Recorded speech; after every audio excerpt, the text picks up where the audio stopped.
வணக்கம் மக்களே. உங்கள் எல்லோரையும் அடுத்த வீடியோவில் பார்க்கறதுல ரொம்ப மகிழ்ச்சி. உங்கள் எல்லோருடைய சப்போர்ட் ரொம்ப இம்பார்ட்டன்ட். இது வரைக்கும் சப்ஸ்கிரைப் பண்ணாதவங்க சப்ஸ்கிரைப் பண்ணுங்கள். உங்கள் ஃப்ரெண்ட்ஸ் சர்க்கிளுக்கு ஷேர் பண்ணுங்கள். நாங்கள் போடுற வீடியோ உடனுக்குடனே பார்க்க பெல் பட்டனை கிளிக் பண்ணுங்கள். உங்கள் வீடியோக்குள்ளே போகலாம்.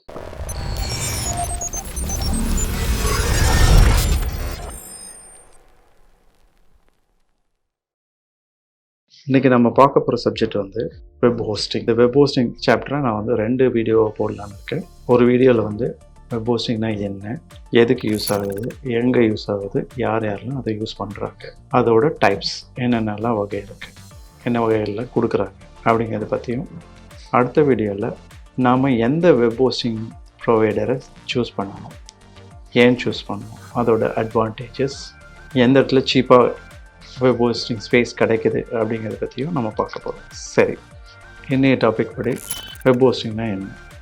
எல்லாருக்கும் வெப்சைட்னா என்னன்னு தெரியும். வெப்சைட்டை க்ரியேட் பண்ணுவாங்க, அதை ஹோஸ்ட் பண்ணுவாங்க. சில க்ரியேட் பண்ண சைட்ஸை எங்கன்னா சர்வரில் போட்டு ரன் பண்ணி காட்டுவாங்க.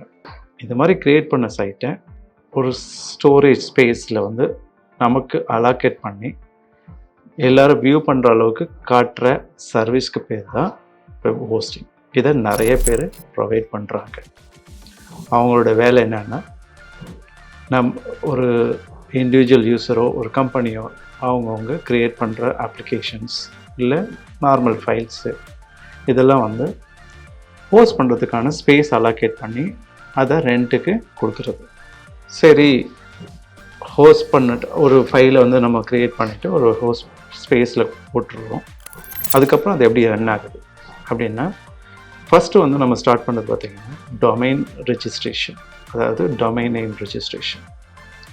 நம்ம க்ரியேட் பண்ண ஃபைலை எல்லோரும் பார்க்கணும் அப்படின்னா அதுக்கு ஒரு ஐடென்டிஃபிகேஷன் தேவைப்படுது.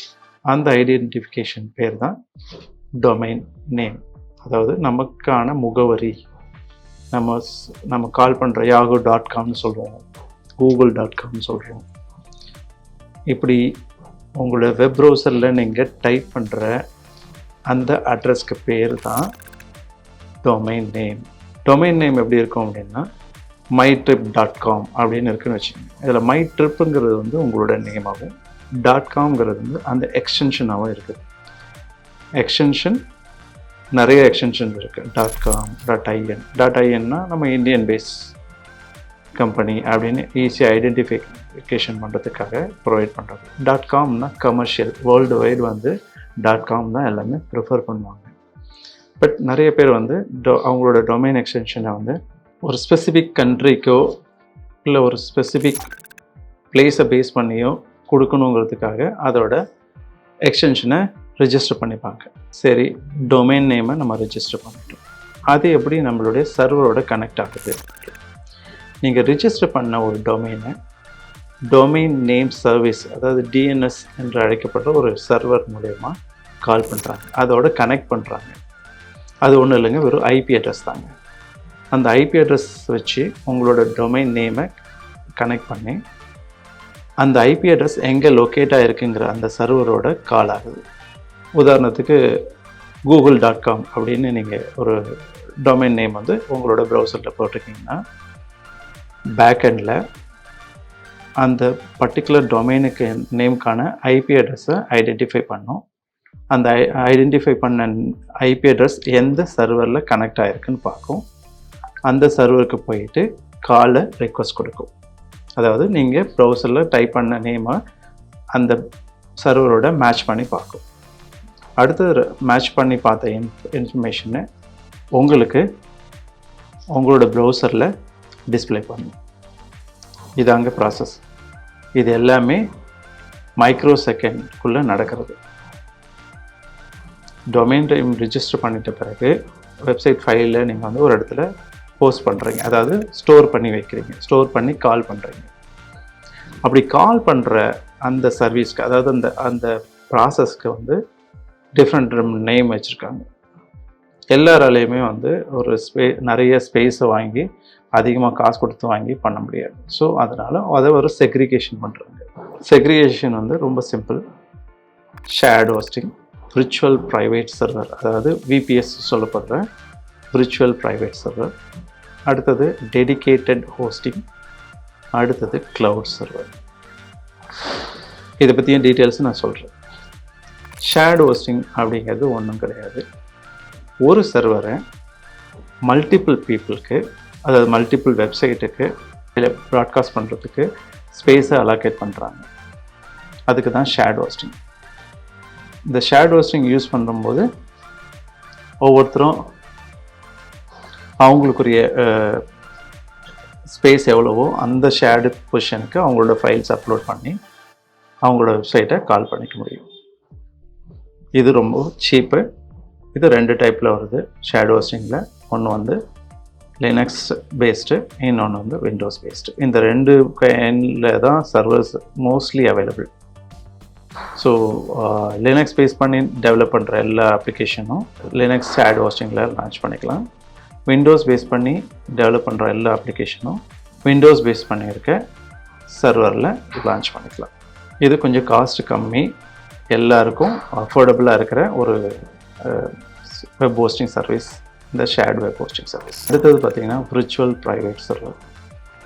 விர்ச்சுவல் ப்ரைவேட் சர்வர் அப்படின்னா ஒரு சர்வரை உங்களுக்கு தனியாக கொடுக்குறாங்க. ஒரு சர்வரே தனியாக கொடுக்குறாங்க அப்படின்னா அதோடய காஸ்ட் ரொம்ப ஜாஸ்தியாகும். அதனால் என்ன பண்ணுறாங்க அப்படின்னா, நம்ம விண்டோஸ் பிசியில் ஒரு ஹார்ட் டிஸ்கை வந்து பார்ட்டிஷனாக பிரிப்பாங்க, அதாவது ட்ரைவாக பிரிப்பாங்க இல்லையா?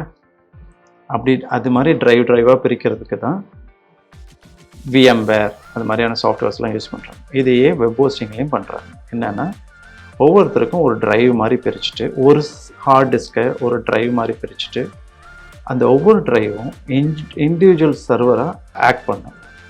அதுக்கான ஃபீஸபிலிட்டிஸ் எல்லாமே வந்து ஒவ்வொரு ட்ரைவுக்கும் செட் பண்ணி கொடுத்துருவாங்க. இதுதான் விர்ச்சுவல் ப்ரைவேட் சர்வர். இதில் என்ன அட்வான்டேஜஸ் அப்படின்னா, உங்களுக்கு வந்து ஒரு டெடிகேட்டட், அதாவது உங்களுக்கான ஓன் சர்வருக்கான எல்லா ஃபீஸபிலிட்டிஸும் இருக்கும். ஆனால் அதுக்கோட லிமிட்டேஷன் இத்தனை ஜிபி தான் அப்படின்னு இருக்குது. 200 GB மேக்ஸிமம். இதில் வந்து விர்ச்சுவல் ப்ரைவேட் சர்வரில் 500 GB வரைக்கும் அலோவ் பண்ணுறாங்க. இதுவும் அப்ளிகேஷன்ஸ் ரன் பண்ணுறதுக்கு யூஸ் ஆகுது. அடுத்தது டெடிகேட்டட் சர்வர். டெடிகேட்டட் சர்வருங்கிறது உங்கள் எல்லாருக்குமே தெரிஞ்சது தான். டெடிகேட்டடாக உங்களுக்குன்னு ஒரு சர்வரை டேட்டா சென்டர்ஸில் அலோவ் பண்ணுவாங்க. பெரிய பெரிய ரேக் இருக்கிற சர்வர்ஸில் உங்களுக்குன்னு ஒரு டேட்டா சென்டரை அரேஞ்ச் பண்ணி கொடுப்பாங்க. அந்த டேட்டா சர்வர் என்ன பண்ணுவோம்னா, இண்டிவிஜுவலாக உங்களுக்கான எல்லா ஃபீஸபிலிட்டிஸ், அதில் யாருக்கும் ஷேரிங் கிடையாது, எந்த ட்ரைவ் பார்ட்டிஷன் கிடையாது. நீங்கள் வேணால் நீங்கள் பிரிச்சுக்கலாம். நீங்கள் வந்து உங்களுக்கு தேவையான அளவுக்கு உங்களோட வெப்சைட் ஃபைல்ஸை யூஸ் பண்ணிக்கலாம். இதில் லிமிட்டேஷன் கிடையாது. இதில் வந்து அப் டு 8 TBலாம் வந்து டேட்டா ஸ்டோரேஜ் பண்ணுற ட்ரைவர்ஸ்லாம் வந்திருக்கு. அடிஷ்னல் வேணும்னா நீங்கள் எக்ஸ்டன் பே பண்ணி யூஸ் பண்ணிக்கலாம்.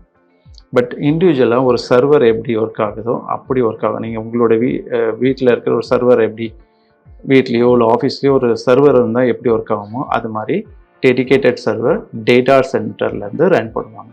அடுத்தது பார்த்திங்கன்னா க்ளவுட் சர்வர்.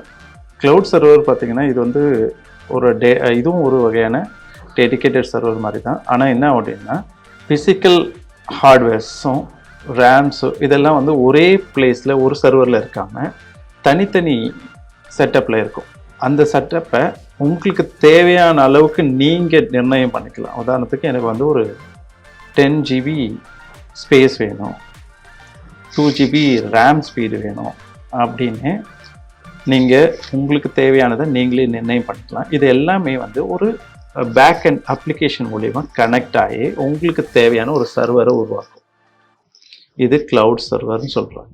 சரி, cloud server okay, dedicated server பார்த்தாச்சு, VPS சர்வர் பார்த்தாச்சு, ஷேர்டு ஹோஸ்டிங் பார்த்தாச்சு. சரி, இதெல்லாம் யார் எங்கே யூஸ் பண்ணுவாங்க, யாரை போய் நம்ம அப்ரோச் பண்ணுறது, யார் எங்கே யூஸ் பண்ணுவாங்கங்கிறத, யாருக்கு இது தேவை அப்படிங்கிறதையும் பார்க்கணும். ஷேர்டு ஹோஸ்டிங் அப்படிங்கிறது நார்மல் சின்ன சின்ன வெப்சைட் க்ரியேட் பண்ணுறவங்க, ஸ்டாட்டிக் வெப்சைட் சொல்லப்படுற, அதாவது ஒரு 10 pages 5 pages HTML கோடிங் இருக்கிற நார்மல் வெப்சைட்டாக இருக்கட்டும், இல்லை நார்மல் வேர்ட்ப்ரெஸ் சைட், அதாவது டைனமிக் சர்வராக இருக்கட்டும், டைனமிக் வெப்சைட்டாக இருக்கட்டும், இதெல்லாம் யூஸ் பண்ணுறதுக்கு வந்து உங்களுக்கு வந்து ஷேர்ட் சர்வர்ஸ் போதுமானது. எனக்கு நிறைய யூசர்ஸ் இருக்காங்க, அதாவது நிறைய வியூவர்ஸ் இருக்காங்க, என்னோடய அப்ளிகேஷனை நான் வந்து இன்னும் திறம்பட செயல்படுத்தணும் அப்படின்னு நினைக்கிறவங்களுக்கு வந்து பார்த்திங்கன்னா விர்ச்சுவல் ப்ரைவேட் சர்வர் போகலாம். அதுக்கு அடுத்தபடியாக பார்த்தீங்கன்னா டெடிகேட்டட் சர்வர் யாருக்கு தேவைப்படுதுன்னா, இது பெரிய பெரிய கம்பெனிஸ் அவங்களோட இமெயில்ஸ் எல்லாம் வந்து இது வழியாக தான் ஆக்ட் பண்ணணும். நிறைய யூசர்ஸ் இருக்காங்க, நிறைய இமெயில்ஸ் இருக்காங்க அப்படின்னா அவங்களுக்கெல்லாம் டெடிகேட்டட் சர்வர் போதுமானது. ஏன் அப்படின்னா நிறைய ஸ்டோரேஜ் ஸ்பேஸ் கிடைக்கும். வெறும் அவங்களோட வெப்சைட் மட்டும் ரன் பண்ணாமல் அவங்க அப்ளிகேஷன் ரன் பண்ணலாம். அதே நேரத்தில் அவங்களோட இமெயில்ஸையும் கம்யூனிகேட் பண்ணிக்கலாம். ஸோ இதுக்கு வந்து டெடிகேட்டட் சர்வர் ரொம்ப யூஸ்ஃபுல்லாக இருக்கும். க்ளவுட் சர்வரும் சிமிலர் தான். ஆனால் வந்து என்னென்னா இது வந்து உங்களுக்கு என்ன தேவையோ அதை நீங்கள் நிர்ணயம் பண்ணுறதுனால இன்றைக்கி க்ளவுட் சர்வர் ரொம்ப பாப்புலாரிட்டியாக இருக்குது. ஸோ நீங்கள் ஒரு பெரிய அப்ளிகேஷன் ரன் பண்ணுறீங்க, ஒரு இகாமர்ஸ் போர்ட்டல் ரன் பண்ணுறீங்கன்னு நினைக்கிறீங்கன்னா உங்களுக்கு வந்து க்ளவுட் சர்வர் ரொம்ப யூஸ்ஃபுல்லாக இருக்கும். சரி, அடுத்ததான் இந்த மாதிரி சர்வரை நம்ம எங்கே போய் வாங்க, இதோட டீட்டெயில்ஸை நான் அடுத்த வீடியோவில் டீட்டெயிலாக இங்கே கொடுக்குறேன். எங்கே வாங்கலாம், யார் பெஸ்ட்டு, ஒவ்வொரு சர்வருக்கான அட்வான்டேஜஸ் அண்ட் டிஸ்அட்வான்டேஜஸ்ஸு, சீப்பாக கிடைக்குமா இல்லை ரொம்ப காசு கொடுத்து வாங்கணுமா, காசு கொடுத்து வாங்கினா ஏன் அவ்வளோ காசு கொடுத்து நம்ம வாங்குகிறோம், இது எல்லாமே அடுத்த வீடியோவில் உங்களுக்கு நீங்கள் உங்களோட ஹோஸ்டிங் ப்ரொவைட் சர்வீஸ் பண்ணுறதுக்கு ஒரு ஆப்பர்ச்சுனிட்டியும் நாங்கள் ப்ரொவைட் பண்ணுறோம். ஸோ நீங்களாக உங்களுடைய சொந்தமான ஹோஸ்டிங் ப்ரொவைடராக ஆகணும் அப்படின்னா அதுக்கான சொல்யூஷனும் நாங்கள் கொடுக்குறோம். அவ்வளோதான் கைஸ், தேங்க்யூ. இது வரைக்கும் வாட்ச் பண்ணதுக்கு ரொம்ப நன்றி. வாங்க நெக்ஸ்ட் வீடியோவில் பார்க்கலாம்.